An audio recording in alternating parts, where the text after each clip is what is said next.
اپنے بچے کو، بیٹے کو، جب ایک ہی اس کا بیٹا تھا تو اس کے دل میں یہ خیال آیا کہ میں اسے علوم و فنون سارے سکھانا چاہتا ہوں۔ اس نے اپنے بیٹے کو گھوڑ سواری بھی سکھائی، تیر اندازی بھی سکھائی، سیاست بھی سکھائی، فن حرب و ضرب بھی سکھایا۔ پھر خیال آیا کہ میرا بیٹا کچھ اخلاق بھی سیکھے، دینداری بھی سیکھے۔ ایک درویش تھے شیخ حسن، ان سے کہا کہ حضرت میں چاہتا ہوں کہ میرے بیٹے کو گھر آ کے پڑھا دیا کریں۔ توجہ ہے میری بات پر؟ میرے بیٹے کو تو حضرت فرمانے لگے کہ اگر تیرے بیٹے نے پڑھنا ہے تو میں نہیں گھر آؤں گا، وہ میرے گھر آئے گا۔ تو وہ کہنے لگا حضور میں بھی دیکھ ہی رہا تھا، مجھے بھی ایسا خوددار عالم ہی چاہیے تھا، خوددار عالم چاہیے تھا۔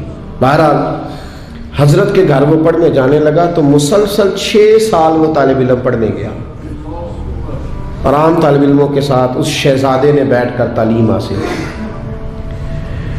جب تعلیم اس کی مکمل ہو گئی، وہ مکمل طور پر فارغ ہو گیا، فنون اس نے پڑھ لیے، علم و ادب اس نے سیکھا، اخلاقی باتیں اس نے سیکھی، دین کے حوالے سے ضروریات سے حضرت نے اس کو آگاہ کیا۔ جب کافی حد تک وہ ان چیزوں کو سمجھنے لگا تو ایک دن بلایا اس کے والد کو کہ اب تیرے بیٹے کی تعلیم مکمل ہوگی۔ اور محدث اعظم پاکستان رحمۃ اللہ تعالی علیہ فرمایا کرتے تھے کہ مجھے میرے استادوں نے جب دستار فضیلت کی تھی تو میں نے وہ پگڑی کا کپڑا سنبھال کے رکھا ہے، اور جب میں مروں گا تو میں نے اپنے بچوں کو وصیت کی ہے کہ مجھے کفن بھی اسی میں دینا، اس لیے کہ میرے اساتذہ نے یہ گواہی دی ہے کہ اب یہ دین کا چھوٹا سا طالب علم بن گیا۔ ایک دن جب فارغ ہو گیا تو استاد نے اسپیشل بلایا، کہا شہزادے کوئی کام ہے گھر آؤ۔ تو وہ بھی طالب علم تھا، وہ گھر آیا۔ جب حضرت کے کمرے میں داخل ہوا تو اندر سے انہوں نے کنڈی لگا لی دروازے کی، ہاتھ میں درہ لے لیا، اتنی زور زور سے درے برسائے کہ اس کے وجود پر نشان پڑ گئے، مارتے گئے۔ میری غلطی استاد جی، اس نے کہا چپ کر، غلطی پوچھتا ہے نالائق۔ پھر مارا، پھر مارا، بہت مارا، اور جب بہت زیادہ مار لیا تو خود بھی پسینے سے شراب، دروازہ کھولا، چل دوڑ جا۔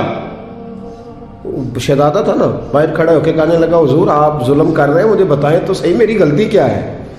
غلطی بتا کے مارے تو ٹھیک ہوا، پر میں تجھے غلطی بتاؤں گا، چل نکل جا۔ اس نے گھر جا کے اپنے ابا سے کہا بادشاہ سلامت سے کہ استاد جی نے ناجائز مارا ہے۔ بادشاہ سمجھدار تھا، کہنے لگا بیٹا جو قومیں اساتذہ کو کٹہروں میں کھڑا کرتی ہیں وہ کبھی کامیاب نہیں ہوتی، استاد کبھی ناجائز نہیں مارا۔ اگر فزکس کیمسٹری کا ہو تو وہ ناجائز نہیں مارتا، لیکن اگر 8000 کا مولوی ہو تو پھر وہ ناجائز ہی مارتا ہے۔ پھر سویرے اماں آئی جاتی ہے کہ جی تم مسیتے رہنا ہے کہ جا جانا ہے، 8000 تنخواہ ہے تو میرا 60 کروڑ کا منڈا ہے۔ میں غلط نہیں کہہ رہا، میں صحیح کہہ رہا ہوں۔ وہ اگر فزکس کا استاد ہو نا جو 10,000 روپیہ لیتا ہے تو پھر تو ٹھیک ہے، لیکن اگر بیچارہ غریب امام مسجد ہو تو پھر تو وہ شہزادے کو آگ نہیں لگا سکتا۔ یہ تقسیم ہے ہماری، یہ ظلم ہے۔ تو بادشاہ نے کہا کہ بیٹا اساتذہ ناجائز نہیں مارتے، تیری کوئی غلطی ہوگی جس کی تجھے نہیں خبر، استاد جانتے۔ اس نے کہا نہیں ابا میں وہاں رہا ہوں، کوئی بات ہوتی تو مجھے بھی پتا ہوتی، اور پھر اگر اتنی سخت بات تھی جس پہ اتنا مارا کہ میرے وجود پہ نشان پڑ گئے، مجھے بتایا جاتا۔ اس نے کہا بہرحال میں تیرے استاد کو کٹہرے میں کھڑا نہیں کر سکتا، وہ تیرا استاد ہے، بڑے لوگ ایسی باتیں کرتے تھے۔ اب اس نے اپنی اماں سے کہا کہ اماں میرے دل سے بات نہیں جاتی، میرے ساتھ ظلم ہوا ہے، استاد نے قصدن مارا ہے، بلا وجہ مارا ہے، تعلیم سے فارغ ہونے کے بعد مارا ہے، سمجھ نہیں آتی۔ تو اماں کہنے لگی بیٹا تیرے ابا نے نہ کر دیا تو اب ہاں کون کرائے گا؟ وہ بادشاہ سلامت ہے، سخت مزاج آدمی ہے، میرا بیٹا تو صبر ہی کر۔ بچے نے صبر تو کر لیا پر اندر سے بات گئی نہیں، ظلم ہوا تھا نا۔ 30-35 سال بیت گئے، اس کے باپ کا انتقال ہوا تو وہ بادشاہ بن گیا۔ شیخ حسن بوڑھے ہو گئے تھے، یہ بھویں سفید ہو کے جھک گئی تھی، دونوں ہاتھوں سے لاٹھی پکڑتے تھے پھر بھی مشکل سے چلتے تھے۔ پہلے دن تخت نشین ہو کے شہزادے نے پہلا حکم یہ جاری کیا کہ میرے استاد کو حاضر کرو۔ 3-4 سپاہی بھیجے کو بابے کو پکڑ کے لاؤ جیسے بھی آ سکتا ہے، لے آئے۔ حضرت کو لا کے تب سامنے کھڑا کیا تو کہا استاد جی ناراض نہ ہونا، بوڑھے ہیں کمزور ہیں شک کوئی نہیں، پر میں کیا کروں، آج بھی دردیں اسی طرح میری تازی ہے، سوچتا ہوں تو پھر مجھے اسی طرح جلن محسوس ہوتی ہے، بتاؤ کیوں مارا تھا؟ تو شیخ حسن رو پڑے، کہنے لگے بیٹے بس اللہ سے میں نے دعا کی تھی کہ اس دن کے لیے مجھے زندہ رکھے، وہ دن آ گیا، میں نے آج کے دن کے لیے تجھے مارا تھا۔